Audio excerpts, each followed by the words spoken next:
I broke down literally, I broke down, cried, I was fed up, I was done with the UK and I was ready to pack my bags and go back.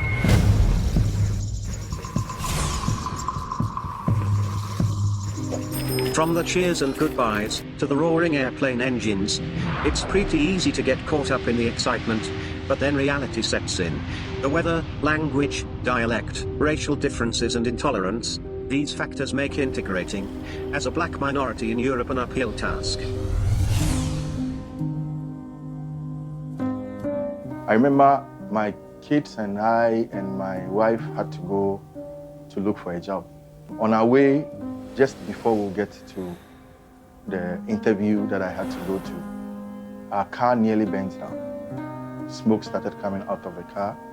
So in the cold, it was January, it was very cold.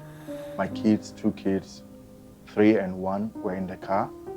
And we had to park the car somewhere and walk to the place of interview. After going through this painful moment with my family and the kids in the cold, we got to the place and the security wouldn't allow us in.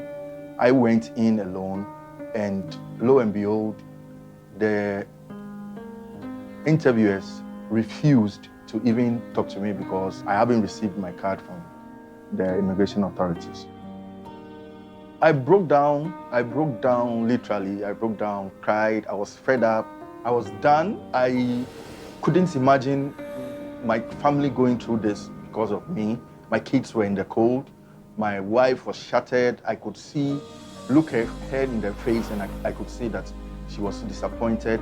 I felt like it is enough for me. I just need to go back to Ghana, where I come from. So I grew up in Kaneshie. Those who know Accra very well, Kaneshie can be a slum. Kaneshie can be so many things. I grew up in the market side. So you could understand there was poverty around, there was all kinds of crimes and other things. But for us, it was education that we found to be the way out of all the bad things that we're seeing around us. Completed University of Ghana, I did my national service with the Ministry of Defense. And right after, I went to the US to visit some family. And the objective was to stay in the US and then go back to school, get an international exposure when it comes to education and professional experience. So I was in the US for 4 years, and I felt like that place wasn't for me. I felt like I needed to go back home. I had friends who had come to the UK, studied and gone back, and were doing well. And anytime I had interactions with them, they convinced me that it is better to come back home. So at that point, I had taken the decision, I'm going back to Ghana, I'm going to make it in Ghana. There was nothing at all that was going to move me away from Ghana to any Western country.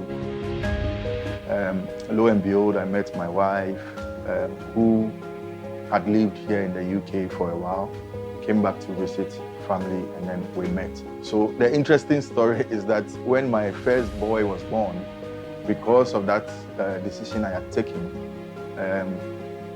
my wife had to bring the first boy to me in Ghana. We lived there for a year. Thing is that as my wife was coming back to the UK, she got pregnant with the second one. And at that point, when the second one came, there was no way I could refuse moving to settle with my family here. Byron started the Settlement Support CIC, a support mechanism that informs, guides and assists immigrants in navigating the complex experience of integrating into the UK. With just about 4 years in operation, it has grown to be the settlement support option of choice among the African community in Coventry, and has earned several outstanding recognitions, including the prestigious Fantastic Award, an Amazon initiative to celebrate staff's contributions to their community in the UK. Byron's network was celebrated for its far-reaching work in supporting African immigrants and entrenching diversity in the West Midlands.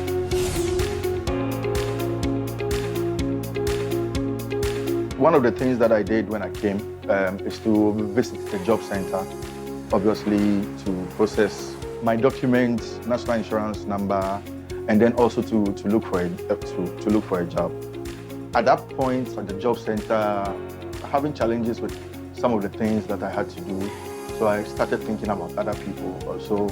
For somebody who is a little bit privileged to have had the benefits of education and traveled a little bit before, if I'm still having these challenges, then I was wondering what other people could be going through. And at that point, it hit me really hard that there was the need for a settlement support scheme, especially people from Africa who have traveled to the UK and we need such support.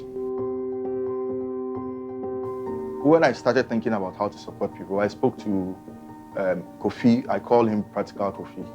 And Kofi would always point out the realities of life to you, that you just came, there are things that we have to focus on, which is immediately you finding a job. And also to think about all the other mechanisms that are there to support people. So Kofi pointed out that there's a refugee center, there is the job shop, there is the job center, and all these organizations or mechanisms are to support everybody, including African migrants. So initially, how to convince people to buy into the idea. And at the time that we got people together, and then COVID also happened. So at that point, we were facing challenges. I mean, personally, I started thinking whether all these things will come together. But thank God for technology. We moved everything online, and we started having our webinars. And interestingly, we got encouraged by the fact that people were signing on onto our programs. So we had a skills development program during COVID online. We had a health alert session that was also successful. There was an immigration session that had over 90 people signing on to partake in the program. That is where we started saying that there is an actual need out there that people would want support for. We still have some challenges, especially when it comes to funding. For me, getting people to dedicate time in an environment like this, where time is really money, we can quantify time. People work by the hour, they are paid by the hour.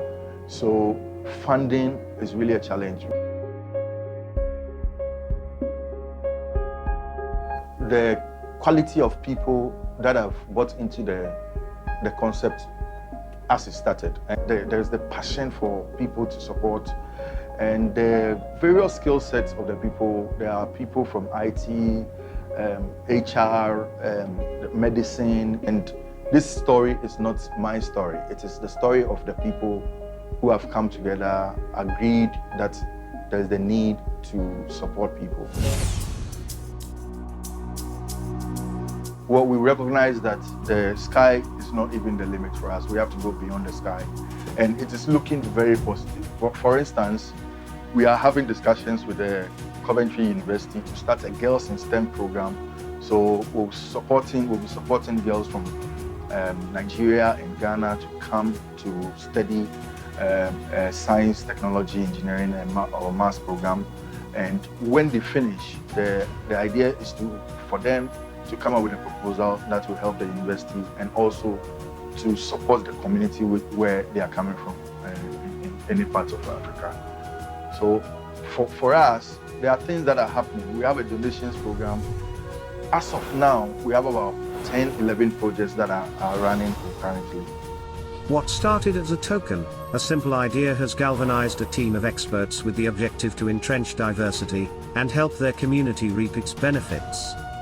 Interestingly, these are not superheroes with capes, they are our next-door neighbors, ordinary people in regular shoes, changing their world.